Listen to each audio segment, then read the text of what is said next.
Bonjour, je suis Olivier. Bienvenue dans le podcast de Nine Nartree. Aujourd'hui, je vais résumer et critiquer le livre. L'âge du capitalisme de surveillance est un livre majeur de Shoshana Zuboff, professeur émérite à Harvard, qui explore avec profondeur une nouvelle forme d'économie prédatrice basée sur la surveillance numérique généralisée. En analysant comment des géants du numérique comme Google, Facebook, Amazon ou Microsoft accumulent et exploitent nos données personnelles, l'auteur dépeint une époque nouvelle, marquée par l'appropriation commerciale de l'expérience humaine. Zuboff détaille comment nos actions en ligne deviennent la matière première expropriée pour prédire et influencer notre comportement, façonnant une société guidée par les impératifs commerciaux plutôt que par les libertés démocratiques traditionnelles. Ce processus, selon elle, porte une menace directe envers la souveraineté individuelle et la conception même de la vie privée. L'auteur décrit ce phénomène comme étant bien plus une menace sociétale que simplement technologique, en insistant sur ses conséquences pour la démocratie, la liberté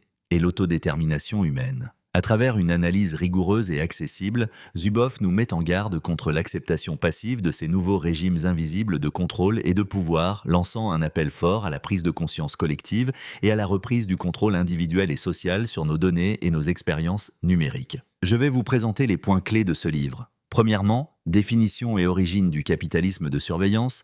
Le capitalisme de surveillance représente une forme avancée du capitalisme dans laquelle les données personnelles sont collectées, analysées et exploitées à des fins commerciales. L'origine de cette pratique remonte au développement rapide des technologies numériques et des plateformes en ligne qui ont découvert la rentabilité des informations comportementales des utilisateurs. Zuboff souligne notamment comment Google a été pionnier en monétisant les interactions en ligne des utilisateurs afin de générer des prédictions et vendre des espaces publicitaires ciblés, initiant ainsi l'essor massif du modèle économique basé sur la surveillance numérisée. En étudiant cette évolution, l'auteur montre comment les entreprises technologiques se sont progressivement éloignées d'un modèle de service utilisateur vers un système d'extraction agressive d'informations personnelles à des fins strictement commerciales, créant une économie de la surveillance omniprésente. Deuxièmement, les mécanismes d'extraction et d'exploitation des données. Shoshana Zuboff analyse en détail les méthodes sophistiquées et souvent opaques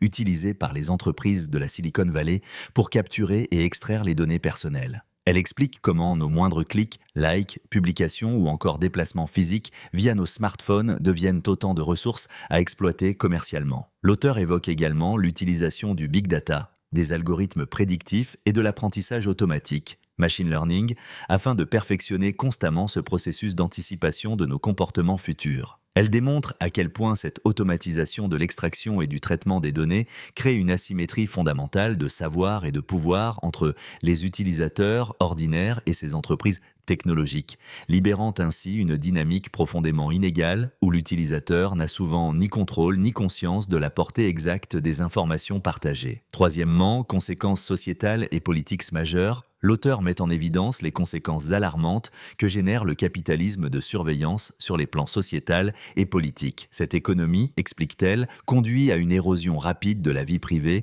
et à une marchandisation invasive de l'intimité humaine.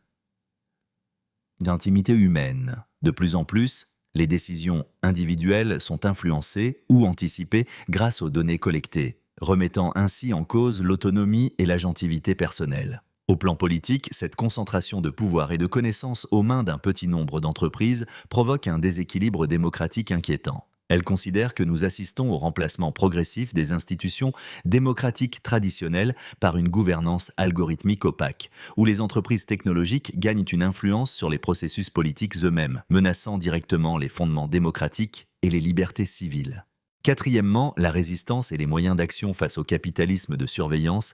Zuboff envisage plusieurs pistes afin de résister efficacement au capitalisme de surveillance. Elle insiste particulièrement sur la nécessité d'une réappropriation des droits à la vie privée qui passe par une législation rigoureuse, transparente et équitable en matière de contrôle des données personnelles. Elle propose, entre autres, le renforcement des réglementations, l'éducation et la sensibilisation du grand public, l'application stricte des lois antitrust pour limiter le pouvoir des grands conglomérats numériques et une mobilisation citoyenne énergétique pour revendiquer une plus grande transparence sur le fonctionnement de ces dispositifs. Pour elle, seule une prise de conscience citoyenne et une mobilisation collective importante sauront inverser la tendance actuelle et favoriser la récupération de l'autonomie perdue au profit des géants technologiques.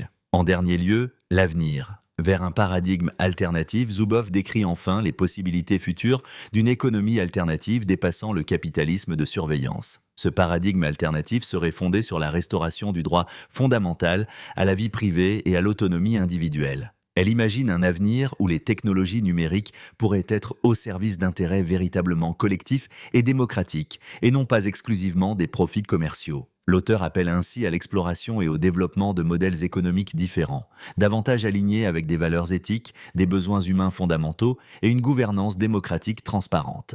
Selon Zuboff, il est encore temps d'agir collectivement pour empêcher la transformation totale des sociétés démocratiques en espaces d'extraction constante de données personnelles et d'exploitation commerciale. En conclusion, ce livre est une lecture essentielle pour un large éventail de lecteurs, notamment ceux intéressés par la compréhension approfondie des challenges sociopolitiques contemporains posés par l'ère numérique. Il s'adresse particulièrement aux citoyens soucieux de leur vie privée, aux décideurs politiques, aux éducateurs ainsi qu'aux défenseurs des droits et libertés et libertés civiles cherchant des outils et de compréhension et d'action efficaces. En expliquant les mécanismes complexes du capitalisme de surveillance ainsi que ses effets en profondeur sur notre autonomie et notre démocratie, ce livre offre un éclairage crucial. Choisir ce livre plutôt qu'un autre se justifie par l'acuité et la pertinence du propos, la richesse d'exemples réels actualisés, mais surtout par la rigueur intellectuelle et la profondeur d'analyse que propose Shoshana Zuboff, reconnue comme une experte internationale sur le sujet. Ce livre constitue un guide incontournable et un plaidoyer vigoureux pour une prise de conscience et une action urgente face aux menaces du capitalisme de surveillance. Si vous souhaitez soutenir Shoshana Zuboff, vous pouvez acheter le livre via le lien Amazon que j'ai fourni dans la description du podcast. Après avoir lu le livre, faites-moi savoir ce que vous en pensez et partagez vos réflexions. À bientôt.